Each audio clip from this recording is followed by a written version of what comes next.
Hi Seema ji, how are you? Hello, hi, fine. Nice meeting you. Thank you. Nice office, Same too. beautifully done. Thank you. After all your interior, so you will do it best. Yeah, That thank is- you. Okay.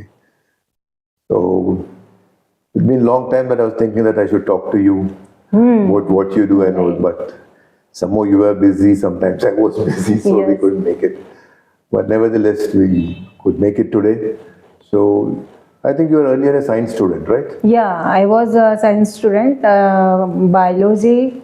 Okay, biology. Yeah, Okay. biology. Yeah. Okay, then how come you got into this? Actual में महेंद्र जी क्या हुआ, मैं science की student तो थी, BSc कर रही थी और मारवाड़ी फैमिली से बिलोंग करती हूँ, तो एक प्रेशर था कि शादी करते हैं हम में जल्दी लड़कियों की जल्दी हो शादी कर जाती है देते हैं. शादी. बट साथ साथ में मेरी एल्डर सिस्टर है जो इंटीरियर का कोर्स कर रही थी, तो उनको देख के मैं बहुत इंस्पायर होती थी. उनके ड्राइंग्स के काम जो हुआ करते थे जनरली मैं भी किया करती थी उनके साथ में, तो मुझे इंटरेस्ट आ गया इसमें कि मुझे ये इंटीरियर ही करना है. तो साइंस के साथ साथ में मैंने इंटीरियर भी का कोर्स स्टार्ट कर दिया था. साथ में दोनों में. हाँ जी, साथ में स्टार्ट कर दिया था. तो आपने कब फिनिश किया था अपना? ये 2000 में मैंने ख़त्म कर दिया था मेरा कोर्स, अच्छा. एंड 2001 से मैं प्रैक्टिस कर रही हूँ. प्रैक्टिस कर. हाँ जी. तो शुरू में आपने किसी के साथ काम किया या आपने? हाँ जी, पहले स्टार्टिंग में वैसे मैं छत्तीसगढ़ से बिलोंग करती हूँ, Raipur, and women's polytechnic college से मैंने एक कोर्स किया था रायपुर से. एंड वहाँ पे हमारे बहुत ही फेमस तेजिंदर सिंह एंड नीलम वर्मा, ये अच्छे डिज़ाइनर्स माने जाते थे उस टाइम पे, तो उनके वहाँ पे मुझे लकीली अपॉर्चुनिटी मिल गई थी जॉब करने के लिए. तो मेरे पास टाइम बहुत कम हुआ करता था, कॉलेज के बाद में मुझे इंटीरियर में जॉब करना था. अच्छा. तो क्योंकि टाइम बहुत कम हुआ करता था, शादी कर देंगे घर वाले जल्दी, इसके लिए वो पैशन मतलब था. पढ़ाई के साथ आप काम भी कर रहे हाँ जी, मैंने पढ़ाई के साथ में मेरा काम भी कंटिन्यू रखा. Yes. That must be very hectic. हाँ, बट मैं एंजॉय करती थी, इसके लिए मुझे कुछ हेक्टिक नहीं लगता था, मुझे एनर्जी पैशन था. या पैशन था. ओके, तो आप खुद का कब से स्टार्ट किया? मैंने मेरा 2008 से मेरा खुद का ऑफिस डाला है. उसके पहले मतलब शादी मेरी 2003 में हो गई थी. 3-4 में बेबी हुआ. उसके बाद में मैं किसी के साथ में पार्टनरशिप में स्टार्ट किया था मैंने. देन कुछ दिनों में मैं कुछ दिन घर से करती थी प्रैक्टिस. फिर उसके बाद में 2008 में मैंने फाइनली मेरा ऑफिस सेटअप डाल दिया था. खुद का ऑफिस स्टार्ट कर दिया? हाँ जी, खुद का ऑफिस स्टार्ट कर दिया था. इंडिपेंडेंट. या That's wonderful. So what are the challenges that you faced? मतलब दिक्कत तो आई होंगी शुरू में. आपका फैमिली था, आपका बच्चा था. हाँ, फैमिली, बच्चा, ये सब है ना एक रीजंस होते हैं. जब हमारे पास पैशन होता है ना, तो मुझे नहीं लगता कि कोई चीज़ बैरियर होता है हमारी लाइफ में. जब हमें जो कुछ करने का मन होता है तो हम करके दिखाते हैं. नारी शक्ति. या नारी शक्ति. बाय द वे मेरे क्लाइंट मुझे झांसी की रानी के नाम से पुकारते हैं. So that is your identity. हाँ जी. Okay. So what are the challenges you faced and आपने उसको कैसा सामना किया?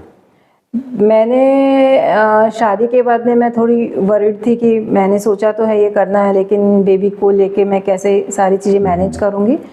बट मुझे एक अच्छा डे केयर मिल गया था, तो वहाँ पे बेबी को रख के, जॉइंट फैमिली भी थी, तो फैमिली में भी लोगों ने सपोर्ट किया और मैं करती गई और मुझे ऐसा कुछ फील ही नहीं हुआ कि मैं कुछ अर्न नहीं कर रही हूँ या कस्टमर अच्छे नहीं है या मार्केट अच्छा नहीं है. ऐसा कभी हुआ ही नहीं, क्योंकि मुझे करना है, बस वही एक लगन और वो एक चाहत थी, और मैं करती गई चीज़ें अपने आप होती गई. तो ऐसा कुछ मुझे नहीं लगता है कि कुछ बहुत बड़े चैलेंजेस आए हैं मेरी लाइफ में. But you worked very hard towards it. या काफी मेहनत करना पड़ा. हाँ, मेहनत में मजा था. Good. So आपके क्लाइंट्स कहाँ हैं? पुणे में है, बाहर भी होंगे आपके क्लाइंट्स? हाँ, मेरे क्लाइंट्स पुणे में तो है, बट कुछ क्लाइंट्स मेरे बाहर भी हैं, जैसे सूरत, बॉम्बे, भोपाल, रायपुर, उदयपुर, ऐसे कुछ सिटीज़ में भी मैंने काम किए हैं. तो वो सेम ही कस्टमर है जो कि मुझे फ्रिक्वेंटली अपने बाकी के सेटअप्स के लिए भी अलग सिटीज़ में भी उन्होंने अपने कमर्शियल प्रॉपर्टीज़ बनाए हैं, वहाँ पे भी मैंने इंटीरियर्स के काम किए हैं. That's quite interesting. So काफी लोग वर्ड ऑफ माउथ से आपको मिलता होगा रेफरेंसेस. हाँ, giving you references through word of mouth. हाँ जी, वर्ड ऑफ माउथ से मुझे कस्टमर्स काफ़ी इंटरेक्ट होते हैं। कई बार काम होता है उनके साथ में, कई बार नहीं हो पाता, बट लोग तो रेफरेंस से आते Reference हैं। मिलते हैं। हाँ जी, मिलते हैं reference. How does the business work? Mainly on references or what? हाँ, रेफरेंस से ही होते हैं, लेकिन कुछ है जिसमें हम लोग एडवर्टाइजमेंट कर रखे हैं। मेरी वेबसाइट है, मेरे सोशल मीडिया पे मेरे एड्स वगैरह होते हैं, तो वहाँ से भी कस्टमर्स हमें मिलते हैं। Oh, that's good. और ज़्यादातर लोग आपका काम देख के आपके पास आते हैं। जैसे आपने किसी का बनाया तो हाँ उनके जी। घर गेस्ट आते हैं, विजिटर्स आते हैं, हाँ जी, तो उनको आपका काम पसंद आता है कि हाँ आपने जी, जिस तरह से स्पेस को इस्तेमाल किया, हाँ जी, लाइट्स का इस्तेमाल किया, हाँ जी। So that makes lot of difference. हो यस यस यस उसके वजह से आपको रेफरेंस मिलता होगा। हाँ जी, मतलब कई कस्टमर तो इंटीरियर का इम्पोर्टेंस इतनी अच्छे से जानते हैं कि जो चीज़ें मैं 2014 में जो मटेरियल यूज़ किया करती थी, वो लोग आज यूज़ कर रहे हैं। पापा तो वो चीज़ों का लोगों को नॉलेज ही नहीं था, और लोग उतना बारीकी में घुस के काम नहीं किया करते थे उस टाइम के डिज़ाइनर्स या क्लाइंट्स। तो जब मैं वो चीज़ें इम्प्लीमेंट की, और वो मुझे कुछ तो अलग करने की हमेशा आदत है, तो वो मैं इम्प्लीमेंट 2014 में ही किया था, और वो आज लोग अभी तक की वो चीज़ें चल रही है। तो वो मेरे साइट्स कभी भी एवरग्रीन लगते हैं, मतलब ऐसा लगता है कि अभी बनाया है। अच्छा, यू ऐसा। Much before the time. या तो आपने काफी रिसर्च करते होंगे फिर इसके लिए। हाँ, रिसर्च, खुद की क्रिएटिविटी होती है, मटेरियल्स तो बहुत होते हैं, बट उनको कैसे इम्प्लीमेंट करना, कहाँ पे करना, किस तरीके से करना, वो मैटर करता है। सो जनरली मेरे टर्न की प्रोजेक्ट्स होते हैं, तो उसमें हमें वो क्रिएटिविटी खेलने का भी मौका मिल जाता है। हम हमारी चीज़ें से चीज़ों को असेंबल कर सकते हैं कस्टमर को दिखा के, तो चीज़ और अच्छी बन जाती है। That's nice. काफी सारे satisfied clients होंगे। यस, बिल्कुल है सर। तो what is your mantra to your success? Any success story जो Yes, sir. Mantra of and success story of my business, listening. जितना मैं मेरे कस्टमर को समझती हूँ, जितना मैं कस्टमर के साथ में कनेक्ट होती हूँ, उतना ज़्यादा कस्टमर मेरे अपने होते हैं। और वो डिज़ाइनर के लिए एक बहुत बड़ी बात होती है कि अपनी बात मनवाना, क्योंकि कस्टमर के कुछ अपने ड्रीम्स होते हैं, उनके ड्रीम्स के अकॉर्डिंग वो चीज़ें होनी चाहिए, बट वो ड्रीम्स को फुलफिल करना हमारा काम है। समझ के उसको तो रियलिटी में लेके आना। मेन उनके माइंड में भी कुछ पिक्चर्स होती है, होता है ना। हाँ, जो उनके भी थॉट्स होते हैं, कुछ कंसीव करते हैं कि ये ऐसा होना चाहिए, ऐसा होना चाहिए, मेरा बेडरूम ऐसा होना चाहिए, या मेरा हॉल ऐसा होना चाहिए, हाँ जी, हाँ जी, हाँ जी, डाइनिंग एरिया ऐसा होना चाहिए, हाँ जी, स्टडी एरिया। यस। वैसे ही ऑफिसेज में भी होता है, उनकी प्रोडक्टिविटी बढ़ाने के लिए हमें इतना ब्यूटीफुल स्पेशियस कलर का एक सेंस होता है, वो सारा चीज़ इम्प्लीमेंट करने के बाद में एक अच्छा आउटपुट आता है। बट हाँ, हमारे कस्टमर की चॉइस के अकॉर्डिंग हम लोग को उसको असेंबल करके करना होता है। तो उससे मेरे कस्टमर बहुत खुश रहते हैं कि मैम आप बहुत अच्छी फ्लेक्सिबिलिटी देते हो, हम पे बर्डन नहीं आता कि ये हमें करना ही है, कॉस्ट में भी और थिंकिंग में भी। अच्छा जी, वो that must be because you understand them well, you spend more time with them। जैसे आपने बताया आप सुनते हो पहले। हाँ जी, मैं सुनती हूँ उनकी। लिसनिंग करना बहुत जरूरी होता है। यस। बट हाँ, चैलेंजेस तो आते हैं जब प्रोजेक्ट चलता रहता है, तो बीच में अचानक कस्टमर बोलता है यार ये तो मेरा कॉस्ट बहुत बढ़ा दिया आपने, ये चीज़ तो मुझे ऐसे नहीं चाहिए थी, आपने यहाँ पे ऐसे कर दिया है। तो उस टाइम पे समझ नहीं पाते हम कि क्या करना चाहिए अभी, क्योंकि ये तो चीज़ें बन गई है और इसका कॉस्ट बहुत ज़्यादा होता है।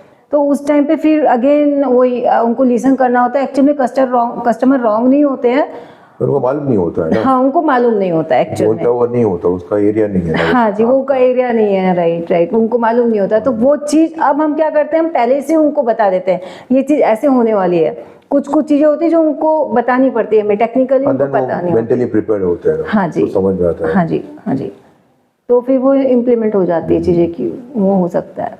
तो किस में ज़्यादा चैलेंज आता है, कमर्शियल इंटीरियर में या रेसिडेंशियल में ज़्यादा आता है? बिकॉज रेसिडेंशियल में ना अकेला बंदा नहीं होती, इसकी वाइफ होती है, बच्चे होते हैं, पेरेंट्स होते हैं, तो सबके अपने अपने थॉट्स होते हैं, सबके पेट्स भी होते हैं। हाँ, और बहुत बार ऐसा होता है कि हस्बैंड वाइफ कोई नहीं, एक दूसरे के अपोजिट होते हैं दोनों।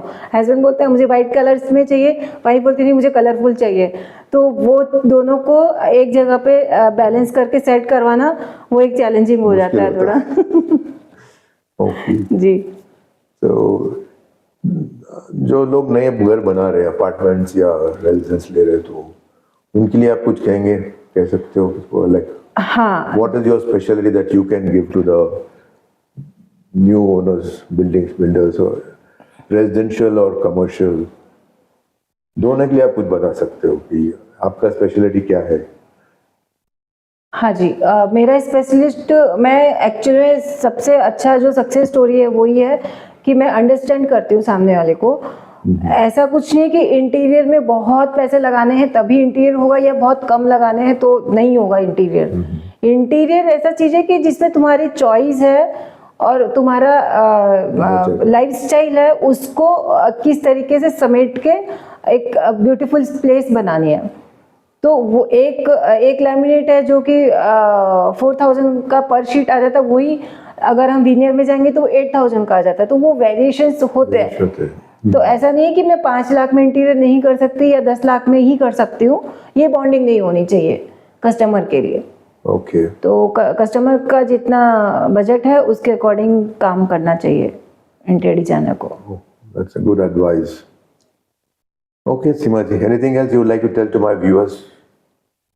Finally, before we end. Thank you so much Mahendra ji, आपने यहाँ पे मेरा एक छोटा सा इंटरव्यू लिया है जो कि मैंने फर्स्ट टाइम मैं कैमरे में आ रही हूँ और इस तरीके से मैं लोगों को मेरी बातें शेयर कर रही हूँ जो मेरे मन में बहुत दिनों से था कि मैं कुछ मेरे बारे में शेयर करूँ, जो मेरा इतने सालों का एक्सपीरियंस है, मेरे जूनियर्स भी देखे इसको, ताकि उनको भी कुछ नॉलेज मिले। तो thank you so much. Thank you so much. Please do like, subscribe and watch.